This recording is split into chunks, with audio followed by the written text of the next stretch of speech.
Pemain dari tim PSM Makassar, benar-benar menjadi target operasi dan incaran tim Liga 1 di bursa transfer paruh musim 2023-2024. Beberapa pemain pilar inti PSM Makassar, yang berjasa mengantar Juku Eja juara BRI Liga 1 2023-2024, ramai-ramai memberikan kode hengkang dari klub. Hal tersebut pun langsung direspon cepat oleh pesaing PSM Makassar di Liga 1, dan mengambil ancang-ancang untuk memboyong pemain-pemain tersebut.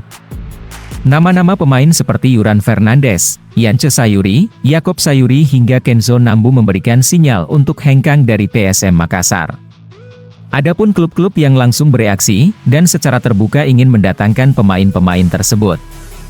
Di antaranya ada tim Persebaya Surabaya, Persija Jakarta, bahkan Dewa United yang dikabarkan dan dirumorkan memiliki minat untuk mendatangkan pemain-pemain PSM Makassar itu. Yang terbaru, Dewa United disebut-sebut dikaitkan dengan pilar PSM Makassar. Pemain yang dimaksud ialah Duo Sayuri. Kabar terkait Dewa United yang disebut mengincar Duo Sayuri ini, diungkapkan oleh akun Instagram pasukan_ngapak. Dalam unggahannya, akun Instagram pasukan_ngapak menyinggung Duo Sayuri, yakni Yakob dan Yance Sayuri yang di musim lalu gagal bergabung ke Dewa United.